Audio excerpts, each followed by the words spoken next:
We have traveled some several thousand miles across the sea from the nation of Doma, in hopes that we might find sanctuary in these lands. Sanctuary, Lady Yugiri?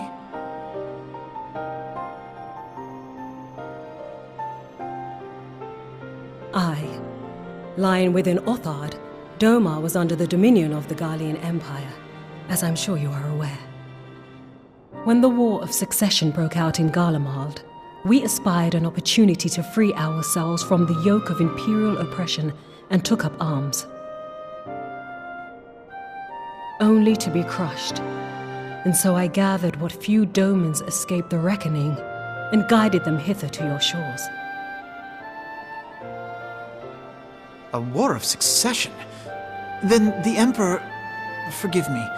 You said that Doma was under imperial rule, did you not? Doma is gone. Razed to the ground as an example to the other provinces. 12 have mercy. And your people? On a ship anchored in Vesper Bay, flying borrowed colors. Many were complicit in the rebellion, or akin to those who were. They will not come ashore until I send word that it is safe to do so. I sought an audience with your rulers, but was summarily refused. The lords of Ul'dah are not wont to entertain foreign refugees without suitable encouragement.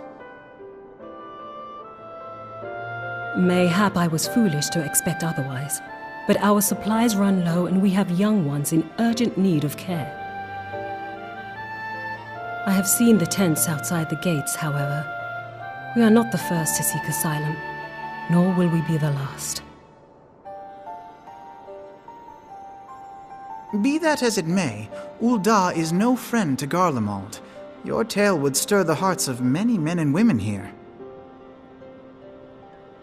The Sultana and the Syndicate will not be so easily swayed, but I shall see that you are granted an opportunity to plead your case. This is within your power?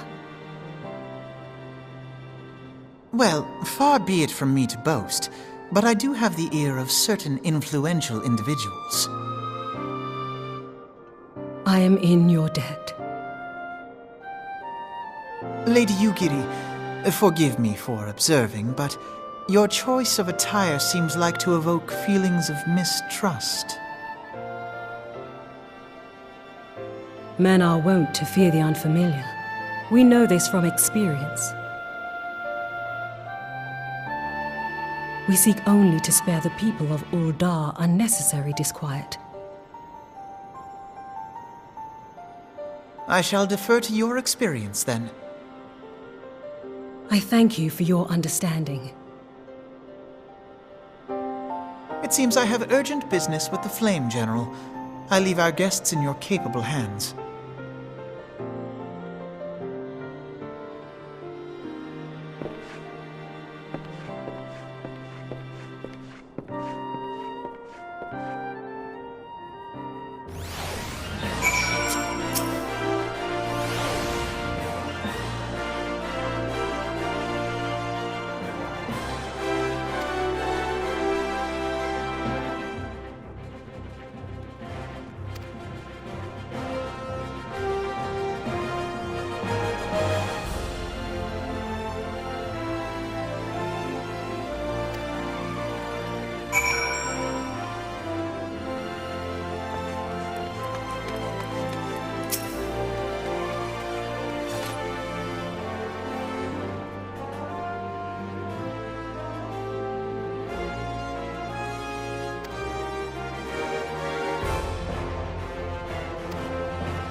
I, Yugiri of Doma, am honored to meet you at last, Your Grace. To mark this auspicious occasion, I should like to present to you the finest treasures our humble nation has to offer. Alas, the circumstances which have brought me here today have divested me of both time and dignity. I come before you as a pauper in direst need of aid, to request that you grant my people asylum. I, Nanamo, 17th in the line of Ul, welcome you to our city. Be at ease, Lady Yugiri. Although I myself have heard the tale of your misfortune, I would ask that you recount it once more for the benefit of the others here present. As you wish, Your Grace. For many years, my nation, Doma, suffered under the yoke of imperial rule, and my people yearned to be free. Thus, when a war of succession broke out in Garlemald, we sought to take advantage of the chaos and reclaim our liberty. Alas, our enemy proved less preoccupied than we had hoped, and our rebellion was put down in the most brutal fashion. Those who survived, how many do they number? More than 200 souls huddle within the cramped confines of our own galleon's hold. Yet this figure accounts for but one of a number of ships which escaped the purge. It is my hope that you will allow us all to dwell within your walls. Should that prove unfeasible, however, I humbly ask that you accept as many of my people as your resources allow. Pray understand, we do not beg a boon, but propose instead an arrangement. We would serve as soldiers or tradesmen until our debt is repaid. What are the Syndicate's opinions on this matter? I, for one, think it's a marvelous idea. Lady Yugiri and her people strike me as an industrious lot, and there are parts of the city which have yet to be fully restored. If they are willing to work, I see no reason not to let them. The head of the Mirage Trust is not known for his generosity. He sees profit in this. I agree. That said, these are foreign refugees. To admit them would require a formal resolution. Shall we call a vote?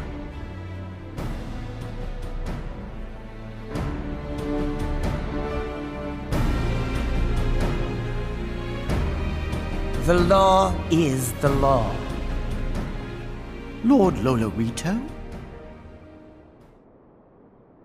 Tell me, are you blind or willfully ignorant? Even now, our streets are choked with the displaced victims of the Calamity and Alamigan refugees. They live hand to mouth, subsisting on aid provided by the immortal flames, the cost of which grows ever higher. The wealth of Ul'dah is not without limits, my friends. And need I remind you that these refugees are prone to violence and criminal activity? You have all read the reports, I think. Without homes or employment, it is only a matter of time before men grow desperate and take that which they imagine has been unjustly denied them. Yet, knowing this, you would have us swell their ranks. Mayhap you think the brass blades and the flames are not hard-pressed enough? Some say the chairman of the East Aldenard Trading Company passes Gil thrice daily. This may explain how he came to be the wealthiest man in Ul'dah. Or it may simply be that he's ruthless beyond reckoning. Surely the Sultanate can support the few hundred domins Lady Yugiri represents. That our resources have been taxed, I do not deny. But we are hardly in danger of financial collapse. I move that an exception be made. An exception, Your Grace? I am suddenly reminded of a similar debate some years ago regarding a number of Alamigan refugees, if memory serves. What were your words that day? Yes. The law is the law. And so our visitors remained in Little Alamigo. Mayhap our wise and benevolent Sultana would be so good as to enlighten us as to which other of our laws should not be upheld. Mind your tongue, Lolorito. My lord, I share your concern for the welfare of our great nation, but we must endeavor to take a longer view. You know as well as I that people can be a resource still more precious than gil. Precious or not, they were never yet so reliable. And unlike those who frequent your establishment, I have no desire to gamble with my future.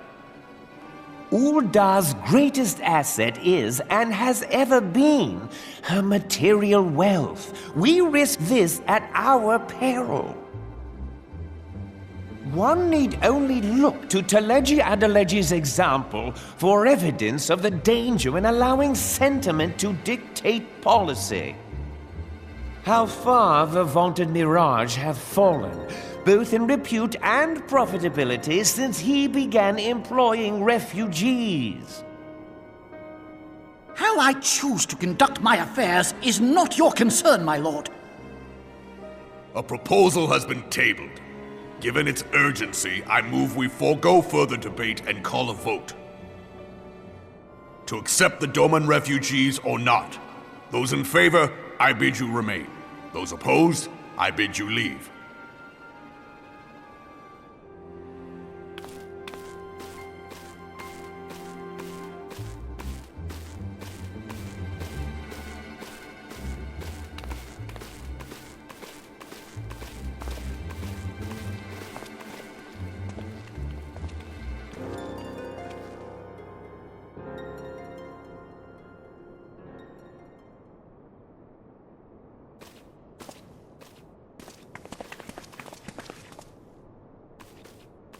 Would that it were within my power to welcome you and your people, Lady Yugiri. As you have observed, however, my authority in such matters is regrettably limited. Without the consent of the Syndicate, I cannot act. I understand, Your Grace, and I appreciate all that you have done on our behalf.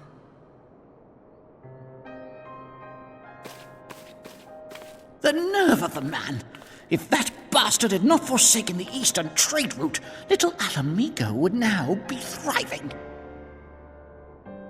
Oh, that you should have traveled so far under such dire circumstances, only to be refused in this manner is utterly unconscionable. Pray, accept my sincerest apologies.